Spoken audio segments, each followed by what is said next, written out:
అమరావతి రాజధానిలో లంక భూముల విషయంలో అయితే ఇప్పటికే రగడ జరుగుతున్న విషయం తెలిసిందే. అయితే అమరావతి రాజధానిలో దళితులకు సంబంధించినటువంటి లంక భూములు భూ సమీకరణ కింద తీసుకుంది ప్రభుత్వం. అయితే ఇప్పటివరకు ఎవరైతే భూములు ఇచ్చారో దళితులు వారికి భూములు కేటాయించలేదు. ఈ అంశం పైన ఇప్పటికే కేవీపీఎస్ రాష్ట్ర ప్రధాన కార్యదర్శి ఆంధ్ర మాల్యాద్రి స్థానికంగా ఉన్నటువంటి దళితులతో కలిసి సమావేశాలు నిర్వహించడం, అక్కడ అధికారులను కలవడం చేస్తున్నారు.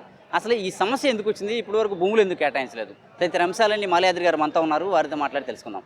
మాల్యాద్రి గారు నమస్తే.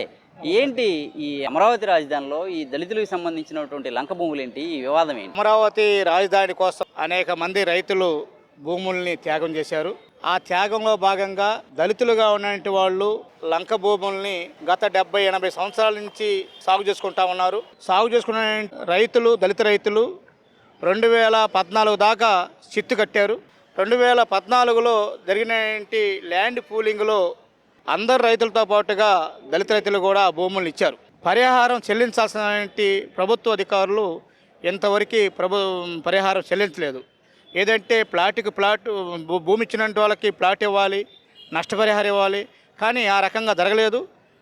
ఈ కృష్ణా నది ఒడ్డున మండడం కృష్ణాయపాలెం సంబంధించిన ఆ లంక రైతులు, బాధిత రైతులు 2014 నుంచి, అంటే ఆనాటి ముఖ్యమంత్రి చంద్రబాబు నాయుడు గారు, తర్వాత జగన్మోహన్ రెడ్డి గారు, ఇప్పుడు మళ్ళా చంద్రబాబు నాయుడు గారిని ఈ భూములు నష్టపరిహారం కోసం అడుగుతుంటే మాత్రం ఏమాత్రం పట్టించుకోవట్లేదు. సిఆర్డీఏకి అన్ని వివరాలు ఇచ్చారు. కాబట్టి సిఆర్డీఏకి ఇచ్చిన అన్ని వివరాలు పరిశీలించి ఎందుకు న్యాయం చేయట్లేదు అనేది కూడా అర్థం కాని పరిస్థితి. తాడికొండ నియోజకవర్గం ఏదైతే ఉందో ఆ నియోజకవర్గం ఎస్సీ నియోజకవర్గం. అక్కడ ఎమ్మెల్యే కూడా తాడికొండ ఎమ్మెల్యే ఉన్నారు, శ్రావణ్ కుమార్ గారు. ఆయన కూడా అదే కమ్యూనిటీ నుంచి వచ్చారు. ఎందుకని ఆయన కూడా ఇంత నిదానంగా ఉన్నారా, పట్టించుకోకుండా వదిలేశారా, లేదంటే ఆయన ఎందుకు నిర్లక్ష్యంగా ఉన్నారనుకో? 2014లో రాజధాని ఏర్పడేటువంటి క్రమంలో ఆయన గౌరవ ఎమ్మెల్యేగా ఉన్నారు, తెనాలి శ్రావణ్ కుమార్ గారు. ఆయన ఒక ప్రభుత్వ ఉద్యోగి. ఇదే విషయం మేము ప్రస్తావించాం. రాజధాని అభివృద్ధి సంబంధించిన కమిటీలో అక్కడ ఉన్న స్థానిక ఎమ్మెల్యేకి ప్రియారిటీ ఇవ్వాలి కదా, ప్రాధాన్యత ఇవ్వాలి కదా, ఇవ్వాల. అప్పుడు మేము ప్రశ్నించాం. కేవీపీఎస్గా ఆయన దళితుడు కాబట్టి మీరు ఆ యొక్క కమిటీలోకి తీసుకోవాలని చెప్పి ప్రశ్నించాం. తర్వాత రాష్ట్ర ప్రభుత్వం మళ్ళీ ఆయన కమిటీలో పెట్టింది. కానీ ఈరోజు ఈ లంకే కాదు, మీరు ఒక మంచి ప్రశ్న వేశారు.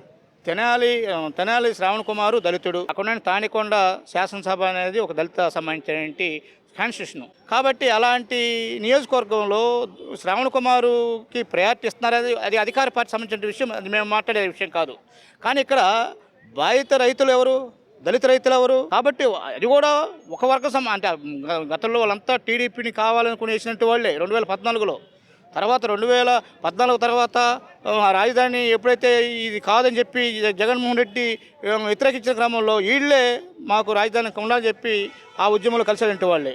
కాబట్టి అలాంటి రాజధాని కావాలనుకున్న అధికార పార్టీ సంబంధించిన వాళ్ళకే అన్యాయం జరిగింది. దీనికి సంబంధించి గౌరవ రాష్ట్ర ముఖ్యమంత్రి గారు దృష్టి తీసుకెళ్లారు. విద్యాశాఖ మార్చులుగా ఉన్న మంగళగిరి నియోజకవర్గం ఎమ్మెల్యే లోకేష్ గారు దృష్టి తీసుకెళ్లారు. అధికారులు దృష్టి తీసుకెళ్లారు. సిఆర్డీ అధికారులని పదే కలిశారు, కానీ సమస్య పరిష్కారం కాల. కాబట్టి ఈరోజు మేము కుల వ్యతిరేక పోరాట సంఘం కేవీపీఎస్గా మేము ఈ రాష్ట్ర ప్రభుత్వాన్ని అడుగుతా ఉన్నాం.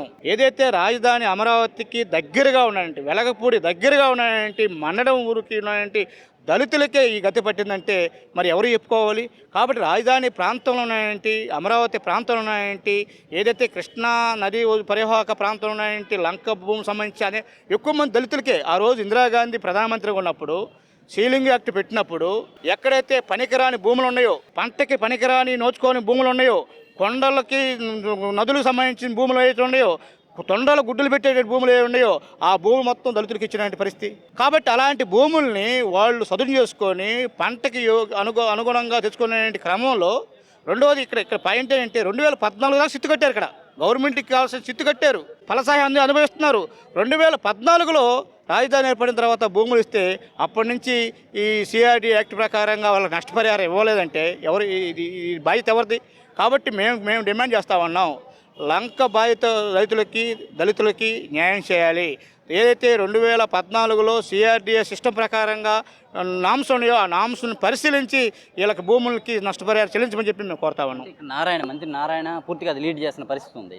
అక్కడ సుమారు ఎంతమంది దళితులు ఉండొచ్చు ఇట్లాంటి భూములు రాక ఇబ్బంది పడుతున్నటువంటి వాళ్ళు, నష్టపరిహారం అందక నారాయణ దృష్టికి ఏదైనా తీసుకెళ్లే ప్రయత్నం చేశారా?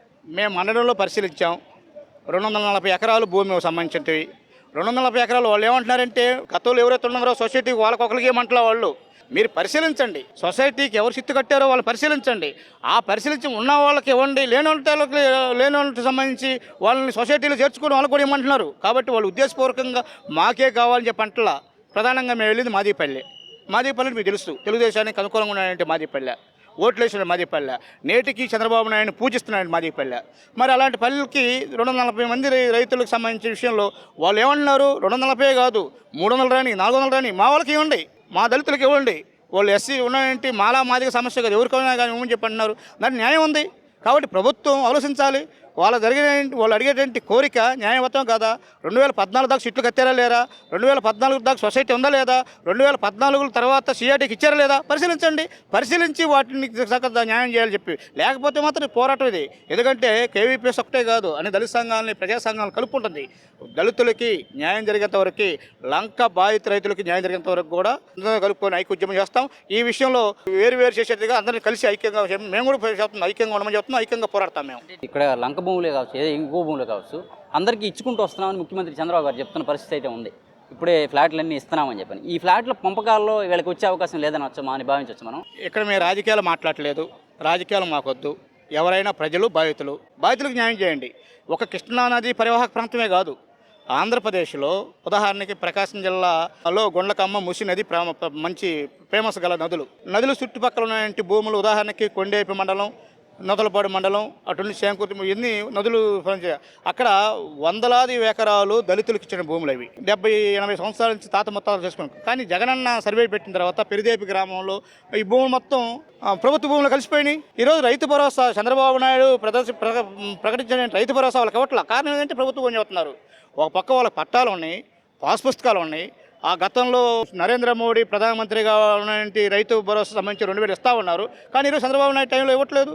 కాబట్టి ప్రభుత్వ భూమి మారిపోయింది. కాబట్టి నదీ పరివాహక ప్రాంతం, అది పెన్నా నది కావచ్చు, మూసీ నది కావచ్చు, కృష్ణా నది కావచ్చు, పోలవరం సంబంధించి గోదావరి నది కావచ్చు, ఈ నది ఇరువైపులా పరివాహక ప్రాంతంలో భూములు ఎక్కువ మంది దళితులకి, గిరిజనులకు సంబంధించిన భూములు, ఆ భూములను లేకుండా చేయడం కోసం ప్రయత్నం చేస్తున్నారు. రెండోది ఇంకో విషయం, ఈరోజు బాపట్ల జిల్లా, బాపట్ల సంబంధించిన పక్కనే చీరాలకి బాపట్ల మధ్యలో మత్స్యకారులు ఉన్నారు. సముద్రం ఆటుపోట్లకి మత్స్యకారులు సంబంధించి వాళ్ళు పడవలు ఉంచుకొని లంగర్లు వేసుకుంటారు. అలాంటి భూమిని ఈరోజు ప్రభుత్వం అక్కడ కార్పొరేట్ శక్తులకి, ప్రైవేట్ వ్యక్తులు కట్టబెట్టే కోసం ప్రయత్నం చేస్తుంది. కాబట్టి చంద్రబాబు నాయుడు మేము కోరేది ఏంటంటే, మీరు ఏం చెప్పారు, భూమి సంబంధించిన విషయంలో న్యాయం చేస్తామని చెప్పారు. అది రాష్ట్రంలో. ఇప్పుడు అమరావతి ప్రాంతంలో, నీ దగ్గర ఉన్న ప్రాంతంలో ఉన్నటువంటి లంక బాధితులకి ఏ రకంగా అయితే సమస్య ఉందో ఆ రకంగా చేయాలి. కానీ ఇక్కడ ఉన్నటువంటి స్థానికంగా ఉన్నటువంటి మంత్రి, మున్సిపల్ శాఖ మంత్రులు ఉన్నటువంటి ఆయన ఈ రకంగా ఎందుకు పరిశీలించకుండా చేస్తారు? కాబట్టి సిఆర్డీ అధికారులకి మీరు పురమాయించాలి, ఈ సమస్య పరిష్కరించమని అనాలి. సమస్య పరిష్కరించి సమస్య ఎంతవరకు ఉందో అంతవరకు న్యాయం చేయడం కోసం ప్రయత్నం చేయాలని చెప్పి మేము కోరుతా ఉన్నాం. భవిష్యత్తులో ఇదే అంశంలో రైతులు ఏదైతే భూములు ఇచ్చినటువంటి దళిత రైతులు ఉన్నారు, వాళ్ళ పక్షాన్ని ఎటువంటి ఉద్యమాలు చేపట్టే అవకాశం ఉంటుంది ప్రభుత్వం స్పందించిన పక్షంలో? ఒక మండలమే కాదు, అనేక ప్రాంతాలు తిరుగుతూ ఉన్నాం. ఆ పరివాహక ప్రాంతాలకు సంబంధించిన విషయంలో మండలంలో దళితులు బిడ్డకు వచ్చారు. వాళ్ళు యాక్చువల్గా వాళ్ళు ఉన్నది అడుగుతున్నారు. కాబట్టి ఇలాంటి మండలంలో ఉన్న రైతులని మొత్తం సమీకరించి వాళ్ళకి న్యాయం కోసం ప్రయత్నం చేస్తాం.